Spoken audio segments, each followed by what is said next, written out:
Hello दोस्तों, कैसे हो आप सब। मैं विकास गुप्ता चैलेंजर क्लासेस के इस खूबसूरत से यूट्यूब चैनल में आपका हार्दिक स्वागत करता हूं।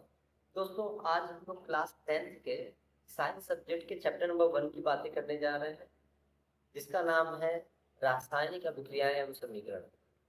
स्पेशली हिंदी मीडियम के स्टूडेंट्स के लिए ये एक इनिशिएटिव लिया गया है, जिसमें काफ़ी डिमांड के बाद ये डिसाइड किया गया कि अब हम लोग विज्ञान विषय में जितने भी चैप्टर्स हैं उन सभी का हिंदी लेक्चर्स यूट्यूब पर बारी बारी से अपलोड करेंगे, जिसमें हिंदी मीडियम के बच्चों के लिए हिंदी में नोट्स भी मिलेंगे और लेक्चर भी पूरी तरीके से हिंदी मीडियम में रिकॉर्ड होगा, जिससे आपकी समझ अच्छी हो सके और हिंदी मीडियम के बच्चों को फायदा हो। क्योंकि मार्केट में हिंदी मीडियम के रिसोर्सेज कम है, इसीलिए ये इनिशिएटिव चैलेंजर क्लासेस की तरफ से लिया गया है, जिसमें ये इंश्योर किया जाएगा कि आपकी जो कॉन्सेप्ट है उसे बहुत अच्छे से क्लियर किया जाए और चैप्टर की डेप्थ को समझाया जाए। तो चलिए स्टार्ट करते हैं। हमारा पहला चैप्टर है रासायनिक अभिक्रियाएं एवं समीकरण। सबसे पहले हमें ये समझने की जरूरत है कि रासायनिक अभिक्रिया है क्या। तो मैं अगर सिंपल भाषा में बात करूं तो मैं ये कहूंगा कि आप मेरे से रिएक्ट कर रहे हो या इंटरेक्ट कर रहे हो, इसके पीछे सबसे बड़ा रीजन है आपका और हमारा फायदा। बिना आप बिना फायदे के मेरे साथ इंटरेक्ट नहीं कर रहा हूँ और न मैं बिना फायदे के आपके साथ रिएक्ट कर रहा हूँ। इसका मतलब ये है कि अगर दो स्पीशीज पास पास आते हैं तो सीधी सी बात है कि उनके पीछे उसका कारण है फायदा। तो अगर केमिकल्स भी एक दूसरे के साथ रिएक्शन कर रहे हैं तो इसमें केमिकल्स का भी फायदा होगा, और वो फायदा क्या कहलाता है? स्थायित्व कहलाता है, स्टेबिलिटी कहलाता है। यानी कि एक केमिकल दूसरे केमिकल के साथ रिएक्शन स्थायित्व पाने के लिए करता है। तो जब मैं एक या एक से अधिक पदार्थ को लेता हूँ और लेकर आपस में रिएक्शन कराता हूँ, जब मैं लेकर आपस में रिएक्शन कराता हूँ तो रासायनिक परिवर्तन के फलस्वरूप हमें उत्पाद मिलते हैं CO2। इसको अगर मैं ऐसे समझाना चाहूँ कि एक एग्जाम्पल लेके, तो मैं कहूँगा कि बेसिकली मैं जो है एक क्षार ले लेता हूँ NaOH, और इसमें मैं डालता हूँ एसिड, तो रिएक्शन हो जाएगा NaCl प्लस H2। अब मैं आपको इसके बारे में समझाता हूँ क्या कहानी है। तो जरा आप ये समझिए, इसको ध्यान से देखिए, तो आपको दिखेगा कि यहाँ पे सोडियम का बॉन्डिंग OH के साथ है, यहाँ पे H का बॉन्डिंग Cl के साथ है, यहाँ सोडियम का बॉन्डिंग Cl के साथ है, और यहाँ पर H का बॉन्डिंग OH के साथ है। जरा आप इसको अगर ध्यान से देखेंगे तो आपको पता चलेगा कि ये आपका अभिकारक है। अभिकारक का मतलब ये होता है कि जो आपके रिएक्शन में शुरुआत में पार्टिसिपेट किया था, भागीदार था, जिससे रिएक्शन स्टार्ट हुआ था, और जो रिएक्शन होने के बाद बनता है उसे हम कहते हैं उत्पाद। उत्पाद यानी कि जो उत्पाद होता है वो अभिकारक से अस्थाई होता है, अभिकारक की अपेक्षा में अस्थायित्व तो ज्यादा होता है उत्पाद का। तो ऐसे केस में अगर आप ध्यान से देखो तो सोडियम यहाँ पे OH के साथ कनेक्टेड है, लेकिन रिएक्शन होने के बाद सोडियम Cl के साथ कनेक्टेड होगा। यहाँ पे H Cl के साथ अटैच है और यहाँ पे H OH के साथ अटैच है। इसका मतलब ये है कि अटैचमेंट बदल गया। जो अटैचमेंट अभिकारक का था वो अटैचमेंट उत्पाद में नहीं है, बल्कि बदल गया। ये बदला क्यों? तो अस्थायित्व पाने के लिए। यानी कि किसी भी रासायनिक अभिक्रिया में तत्वों का व्यवस्थीकरण, ठीक है, और जो पुराने आबंध होते हैं वो टूट जाते हैं। जैसे यहाँ पे ध्यान से देखिए, तो सोडियम और हाइड्रोक्साइड यानी OH के बीच में एक बॉन्ड था जो टूटा, यहाँ H और Cl के बीच में बॉन्ड था जो टूटा, और टूटने के बाद नए आबंध बने। यानी कि पुराने आबंध टूटते हैं और नए आबंध बनते हैं किसी भी रासायनिक अभिक्रिया के दौरान। इस हिसाब से जो भी अभिकारक का गुण था, हो सकता है कि उत्पाद का गुण उससे अलग हो। इसको हम रासायनिक परिवर्तन कहते हैं, जो कि हम आगे की स्लाइड में पढ़ेंगे। यानी कि अगर मैं इस डेफिनेशन को बहुत अच्छे से समझाऊं तो मैं ये बोलूंगा कि ऐसी अभिक्रिया जिसमें दो या दो से अधिक पदार्थ आपस में अटैच हुए और अटैच होने के बाद भाई रिएक्ट करने के बाद क्या बनाए, एक अस्थायी उत्पाद बनाए। तो आप इस प्रक्रिया को बोलोगे कि ये प्रक्रिया रासायनिक अभिक्रिया है।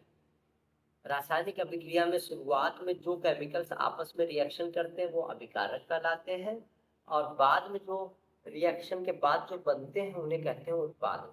और ये अभिकारक से उत्पाद बनने की जो क्रिया है ये एक्चुअल में रासायनिक परिवर्तन की वजह से होता है, या मैं बोल लूँ कि अस्थायित्व पाने के लिए रासायनिक परिवर्तन होता है। और रासायनिक परिवर्तन होता कैसे है, तो पुराने आबंध टूटते हैं, नए आबंध बनते हैं, तत्वों का व्यवस्थीकरण होता है, और इसी कारण से रासायनिक परिवर्तन के थ्रू हमें एक अस्थायी उत्पाद मिल जाता है। यही है रासायनिक अभिक्रिया। तो दोस्तों, रासायनिक अभिक्रिया समझने के बाद अब हमें ये समझने की जरूरत है कि इसके उदाहरण क्या है। तो अगर मैं इसके उदाहरण की बात करूं, तो मान लीजिए मैं एक स्टेटमेंट लेता हूँ, एक कथन लेता हूँ। कथन है मेरा कि मैंने मैग्नीशियम रिबन, ठीक है, मैंने मैग्नीशियम रिबन को वायु की उपस्थिति में जलाया। वायु की उपस्थिति में मैग्नीशियम रिबन को जलाया, और जलाने से क्या बना, मैग्नीशियम ऑक्साइड बना। मैग्नीशियम रिबन को वायु की उपस्थिति में जलाने से क्या बना, मैग्नीशियम ऑक्साइड बनता है। ये मेरा कथन, ठीक है। इस कथन का अगर मैं रासायनिक अभिक्रिया लिखूं तो क्या लिखूंगा, तो इस स्टेटमेंट को मैं सिंपल भाषा में लिख दूंगा कि मैग्नीशियम रिबन था भाई, यानी कि मैग्नीशियम वायु की उपस्थिति में जलाया गया, यानी कि वायु की उपस्थिति में जलाया गया, दहन किया गया, तो ऑक्सीजन के प्रेजेंस में किया गया होगा, तो ऑक्सीजन, और हीट दिया गया, तो हीट का सिंबल होता है ऐसा ट्रायंगल। डेल्टा को आप हीट करते हो, अब बनता है मैग्नीशियम ऑक्साइड। तो अब ऐसे केसेस में ये जो ऊपर कथन लिखा था, इस कथन का स्टेटमेंट का अभिक्रिया, रासायनिक अभिक्रिया मैंने ये लिख दिया। इस रासायनिक अभिक्रिया को अगर मुझे रासायनिक समीकरण में बदलना है, रासायनिक चैप्टर का नाम था रासायनिक अभिक्रिया एवं समीकरण, पिछले स्लाइड में मैंने रासायनिक अभिक्रिया समझाया, लेकिन अगर इस रासायनिक अभिक्रिया को आपको रासायनिक समीकरण में बदलना है तो आपको कुछ नहीं करना, ये जो आपने शब्द लिखे हैं इसका वैज्ञानिक प्रतीक होता है ना, जैसे मैग्नीशियम का Mg होता है, ऑक्सीजन का O2 होता है, मैग्नीशियम ऑक्साइड का MgO होता है। आप इस सिंबल्स के फॉर्म में, प्रतीक के रूप में आप जब रासायनिक अभिक्रिया को लिख दोगे तो इसे ही बोलते हैं रासायनिक समीकरण। तो दोस्तों, ये क्लियर हुआ कि रासायनिक समीकरण एक्चुअल में रासायनिक अभिक्रिया का ही सिंबॉलिक फॉर्म है, प्रतीकात्मक समूह, एक तरह से निर्देशन है। आप इनको जो है प्रतीकों के रूप में लिख देते तो आपका रासायनिक अभिक्रिया रासायनिक समीकरण में बदल जाता है। दोस्तों, यहाँ पे कुछ और चीजें भी हमें सीखने की जरूरत है। जैसे जैसे अगर मैं बात करूं कि अभिकारक जो होते हैं उनके बीच में प्लस का निशान लगाया जाता है। प्लस का निशान सबको समझ में आता है कि दोनों आपस में रिएक्ट किए। इनके बीच में डेल्टा, डेल्टा का मतलब होता है कि आपने उष्मा दिया है, आपने उष्मा दिया है, ठीक है। अगर ऐसे साइन है तो और क्या क्या मतलब हो सकता है, जैसे मान लीजिए कि एरो का साइन ऊपर की ओर है, तो इसका मतलब है कि गैस बना था उड़ गया, निकाल मुक्त हो गया गैस। अगर एरो का साइन नीचे की तरफ है, तो किसी भी रासायनिक अभिक्रिया में अगर एरो का साइन नीचे की तरफ है तो मैं बोलूंगा अवक्षेप बना है। अवक्षेप क्या होता है आगे के लेक्चर्स में आपको समझ में आएगा। और अगर मान लीजिए यहाँ पर सल एस लिखा हुआ है, यहाँ पर जी लिखा हुआ है, तो इन सब का क्या मतलब होता है। तो अगर मैं बात करूं एस का क्या मतलब है, जी का क्या मतलब है, तो इसको अगर मैं सिंपल भाषा में एक आपको लिख के समझाऊं तो कहानी ये बनती है कि अगर आपको कहीं एस लिखा हुआ दिखे इसका मतलब सॉलिड है, ठोस की बात हो रही है। अगर एल कहीं लिखा हुआ देखे तो इसका मतलब लिक्विड की बात हो रही है।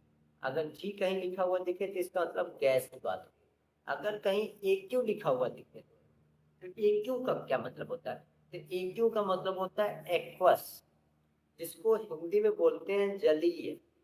यानी कि जब उस चीज का, उस कंपाउंड का, तत्व का, या मैं बोलूँ एक तरह से यौगिक का जलीय विलयन बनता है, यानी उसका विलयन जल के दो साथ बनता है, तो उसे बोलते हैं कि वो एक्वस है, उसके नीचे AQ लिखते हैं। जैसे कभी कभी आपने देखा होगा, लिखा होगा CuSO4 और नीचे AQ लिखा है, इसका मतलब CuSO4 नहीं है, CuSO4 का जलीय विलयन है। यानी कि कॉपर सल्फेट के जो क्रिस्टल्स थे, हम उसको पानी में डाल के घोल लिए। जब हम पानी में डाल के घोल लिए तो अब जो विलयन बना है उसे मैं बोलूंगा कॉपर सल्फेट का एक्वस फॉर्म है, जलीय रूप है। तो दोस्तों यहाँ पर ये सिंपल नोटेशंस को मैंने समझा दिया। उसके साथ साथ जो है मैं ये समझाया कि कथन को किस प्रकार से रासायनिक अभिक्रिया में बदलोगे। तो कुछ नहीं, जो चीजें हैं उनको लिख दीजिए आप शब्दों के रूप में, तो आपका जो है रासायनिक अभिक्रिया बन के तैयार हो जाएगा। यानी शब्दों के रूप में अगर आप लिखोगे तो रासायनिक अभिक्रिया बन जाता है, और वही अगर प्रतीकों के रूप में आप लिख दोगे तो आपका रासायनिक समीकरण बन जाता है। तो दोस्तों यहाँ तक समझ में आया। यहाँ पे एक चीज और समझने की जरूरत है कि जब मैग्नीशियम को हम वायु की उपस्थिति में यानी ऑक्सीजन की उपस्थिति में जलाते हैं तो एक अति तीव्र तीव्र सफेद ज्वाला निकलती है। और सफेद कलर का मैग्नीशियम जो है, जो कि एकदम सिल्वरी वाइट होता है, चांदी जैसा चमकीला सफेद कलर का मैग्नीशियम होता है, वो सफेद पाउडर में बदल जाता है। चॉक पाउडर देखा है आपने, वैसा बदल जाता है। तो क्या होता है इस रिएक्शन के दौरान? तो रिएक्शन में एक्चुअल में अति तीव्र ज्वाला उत्पन्न होती है। अति तीव्र ज्वाला को इंग्लिश में डैजलिंग डैजलिंग फ्लेम बोलते हैं। यानी कि चकाचौंध करने वाली लाइट, जिसमें आग ऐसे ऐसे करने लगो आप, वो वाली लाइट निकलती है। एक तरह से मैं अगर आपको सिंपल भाषा में बताऊं तो फुलझड़ी, आपने जो है ये क्या बोलते हैं, दिवालियों में आपने फुलझड़ी जलाते हो, उस फुलझड़ी में, ठीक है, उस फुलझड़ी में जैसी लाइटें निकलती हैं वैसी ही लाइट मैग्नीशियम रिबन को जलाने पे निकलती है। और जलाने के बाद जो मैग्नीशियम चांदी जैसा चमकीला था वो सफेद कलर के पाउडर में बदल जाता है। यहाँ पर आप अगर ध्यान से देखेंगे तो मैग्नीशियम जो है और ऑक्सीजन से रिएक्शन किया, तो मैग्नीशियम जब ऑक्सीजन से रिएक्शन किया तो ये दोनों क्या कहलाएंगे आपस में? ये दोनों कराएंगे अभिकारक। और ये क्या कहलाएगा? उत्पाद। ये कहलाएंगे अभिकारक और ये कहलाएगा उत्पाद। और अभिकारक को उत्पाद में बदलने में हुआ क्या? तो देखिए मैग्नीशियम और ऑक्सीजन यहाँ अलग अलग थे और यहाँ पे कंबाइन हो गए, जुड़ गए। इसका मतलब क्या तत्वों का व्यवस्थीकरण हुआ? हाँ हुआ। क्या रासायनिक आबंध नए बने? हाँ बने। क्या रासायनिक परिवर्तन हुआ? तो हाँ हुआ। तो इस प्रकार हम कह सकते हैं कि किसी भी रासायनिक समीकरण में, अभिक्रिया में, जो आपका अभिकारक का गुण होता है उत्पाद के गुण से अलग होता है। उत्पाद जो बनता है उसके गुण अलग होते हैं क्योंकि वो रासायनिक परिवर्तन के बाद बनता है। तो दोस्तों यहाँ तक बात समझ में आया कि कथन को किस प्रकार से रासायनिक अभिक्रिया में और रासायनिक अभिक्रिया को किस प्रकार से रासायनिक समीकरण में हम बदलेंगे। अगर यहाँ तक बात क्लियर हो गया तो हम आगे बढ़ रहे हैं और आगे हम पढ़ेंगे मैग्नीशियम रिबन से जुड़ी हुई कुछ बातें। मैग्नीशियम रिबन से जुड़ी हुई कुछ बातें आपको समझना बहुत जरूरी है। पेपर में डायरेक्ट क्वेश्चन पूछता है यहाँ से और बच्चों को समझ नहीं आता, क्योंकि ये एक्टिविटी बेस्ड क्वेश्चंस होते हैं जो कि बहुत अच्छे से लैब में परफॉर्म करने की जरूरत होती है। कई सारे स्कूलों में लैब नहीं है, या कहीं लैब है तो वो डेमोन्स्ट्रेट अच्छे से नहीं हो पाता। तो बहुत सारे रीजंस हैं, लेकिन यहाँ पर आपको क्वेश्चन का मतलब समझ में आ जाएगा, क्वेश्चन पूछा क्या जाएगा, और मैं प्रयास करूंगा कि आपको समझा सकूं कि उसके आंसर कैसे। देखिए, मान लीजिए क्वेश्चन पूछा आपसे कि मैग्नीशियम रिबन को जलाने से पहले रगड़ते क्यों? बालू कागज से, सैंड पेपर से रगड़ा जाता है, मैग्नीशियम रिबन जो है बिल्कुल चांदी की तरह चमकीला होता है और उसको जलाने से पहले हम रगड़ते हैं और उसके बाद उसको जलाते हैं। तो क्वेश्चन ये बनता है कि रगड़ते क्यों? तो एक्चुअली में होता क्या है कि जो मैग्नीशियम रिबन होता है, मान लीजिए मैग्नीशियम रिबन है, तो मैग्नीशियम रिबन बहुत ज्यादा रिएक्टिव है। मैग्नीशियम बहुत ज्यादा रिएक्टिव मेटल है, बहुत ज्यादा सक्रिय है, क्रियाशील धातु है। तो ऐसे केस में क्या करता है कि ऑक्सीजन जो हवा में उपस्थित है उनसे रिएक्शन कर जाता है और उनसे रिएक्शन करके अपने ऊपर मैग्नीशियम ऑक्साइड का परत जमा लेता है, जो कि हम पिछला वाला रिएक्शन देखे हैं। पिछले वाले रिएक्शन में हमने क्या देखा? हमने ये देखा था ना कि मैग्नीशियम ऑक्सीजन से रिएक्शन करके क्या बनाता है, तो मैग्नीशियम ऑक्सीजन से रिएक्शन करके मैग्नीशियम ऑक्साइड बनाता है। तो उस हिसाब से हम ये कह सकते हैं कि हाँ भाई मैग्नीशियम ऑक्साइड बनता है, तो मैग्नीशियम ऑक्साइड का परत जम जाएगा। अब ये जो मैग्नीशियम ऑक्साइड का परत है, ये अब क्या करेगा, जो मैग्नीशियम था जो कि इसके नीचे ढक गया है, उसको आगे रिएक्शन करने से रोक देता है। अब कोई भी केमिकल आएगा इसके संपर्क में, मान लो हवा में प्रेजेंट ऑक्सीजन आएगा इसके संपर्क में, तो अब मैग्नीशियम और ऑक्सीजन के बीच में मैग्नीशियम ऑक्साइड का एक परत जम गया है। मैग्नीशियम के ऊपर एक लेयर जम गया है मैग्नीशियम ऑक्साइड। तो अब मैग्नीशियम ऑक्साइड का ये जो लेयर है वो मैग्नीशियम को आगे रिएक्शन करने नहीं देता, रोक देता है, ब्लॉक कर देता है। तो भाई अगर मैं किसी चीज को जलाना चाहता हूँ, दहन करना चाहता हूँ, तो इसलिए सबसे ज्यादा जरूरी है कि उसका ऑक्सीजन से रिएक्शन होना चाहिए। तो ऐसे केसेस में हमारा पहला काम ये होता है कि हम जो है मैग्नीशियम रिबन को जलाने से पहले रगड़े, बालू कागज से या रगड़े। और जब हम मैग्नीशियम रिबन को बालू कागज से रगड़ते हैं तो मैग्नीशियम ऑक्साइड के ऊपर जो है मैग्नीशियम ऑक्साइड, सॉरी मैग्नीशियम के ऊपर जो एक मैग्नीशियम ऑक्साइड की लेयर जमी होती है वो हट जाती है। और मैग्नीशियम जो है बहुत अच्छे से ऑक्सीजन से अभिक्रिया कर कर मैग्नीशियम ऑक्साइड बनाता है, एक तरह से कह दो जलता है। तो जब आप देखेंगे तो जब आप मैग्नीशियम रिबन, ये देखिए मैग्नीशियम रिबन है, मैग्नीशियम रिबन को ये जला रहा है बर्नर से। तो बर्नर से जलाने पे ये जो पाउडर गिर रहा है नीचे, ये बिल्कुल व्हाइट पाउडर है। यहाँ पे ये वॉच ग्लास है, शीशे का प्लेट जैसा होता है, इसमें जो गिरा है एकदम व्हाइट व्हाइट। तो मैग्नीशियम ऑक्साइड जो होता है व्हाइट होता है। ये पिछला जो मैंने इक्वेशन समझाया था, समीकरण समझाया था, उसका ये डायग्राम। और जब मैग्नीशियम रिबन हवा में जलता है तो ठीक ऐसा ही कुछ दृश्य होता है। मैंने आपको बताया था बिल्कुल फुलझड़ी की तरह दृश्य होता है, फुलझड़ी की तरह दृश्य होता है, जिसको देख के हमें पता चलता है कि कैसी फ्लेम के साथ जलती है, तो डैजलिंग फ्लेम के साथ जलती है। अगर आप इंग्लिश मीडियम स्टूडेंट हो तो आपके पेपर में डायरेक्ट ये वर्ड यूज करेगा, डैजलिंग फ्लेम। तो आप समझ जाना कि मैग्नीशियम रिबन की बात होगी। ठीक है, तो चलिए मैं इस आंसर्स को पढ़ के सुना देता हूँ कि मैग्नीशियम रिबन एक अति क्रियाशील धातु होने की वजह से वायु में उपस्थित ऑक्सीजन से अभिक्रिया करके क्या करता है, अपनी सतह पर ऑक्सीजन से अभिक्रिया करके मैग्नीशियम ऑक्साइड की परत जमा लेता है। और ये जो मैग्नीशियम ऑक्साइड की परत है ये आगे चलने से इसको रोकती है। इसी परत को हटाने के लिए हम इसको क्या करते हैं, बालू कागज से रगड़ते हैं। तो दोस्तों इस स्लाइड को समझने के बाद अब हम चलते हैं इस लेक्चर के अंतिम स्लाइड पर। अंतिम स्लाइड हमारा जो है दूसरा क्वेश्चन है। दूसरा क्वेश्चन में क्या है कि मैग्नीशियम रिबन को गर्म जल से प्रतिक्रिया करने पे ये तैरती है। तो क्वेश्चन बनता है क्यों तैरती? मैग्नीशियम रिबन जब गर्म जल से अभिक्रिया करती है तो जल में तैरती है। क्वेश्चन बनता है क्यों तैरती? देखिए जरा इसमें, तो ये है आपका मैग्नीशियम रिबन। मैग्नीशियम रिबन को जब आप जूम करके देखोगे, ये था आपका मैग्नीशियम रिबन। जब आप इसको जूम करके देखोगे तो ये जो रिबन है, तो रिबन एक्चुअली में वाटर में तैर रही है। तो क्यों तैर रही है हम इसको समझने का प्रयास करेंगे। तो होता क्या है, जब हम मैग्नीशियम रिबन को गर्म पानी में डालते हैं तो वो हाइड्रोजन गैस रिलीज करता है। जैसे देखिए यहाँ पे मैग्नीशियम था, हमने जल में डाल दिया गर्म जल में, तो क्या हुआ कि वो हाइड्रोजन गैस रिलीज करा और साथ में जो है हाइड्रोजन गैस रिलीज किया और साथ में मैग्नीशियम हाइड्रोक्साइड का फॉर्मेशन हुआ। तो ये जो हाइड्रोजन गैस निकला है करता क्या है, तो ये तो था मैग्नीशियम का, मान लीजिए रिबन था, ठीक है, ये मैग्नीशियम का रिबन है।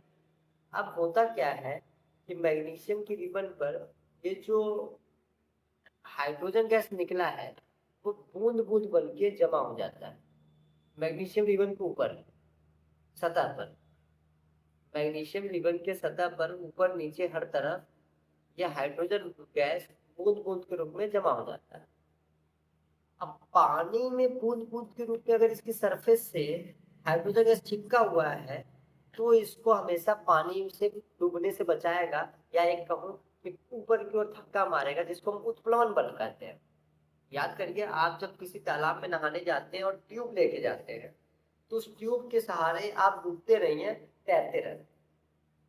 ठीक उसी प्रकार ये मैग्नीशियम रिबन का ट्यूब जैसा रिएक्शन हो, मतलब फिनोमिना हो कि मैग्नीशियम रिबन के नीचे बहुत सारे हाइड्रोजन बबल्स जो हैं वो लगे हुए हैं, जो कि उसको पानी में ऊपर की ओर, पानी के सतह से ऊपर की ओर ढकेल रहे हैं।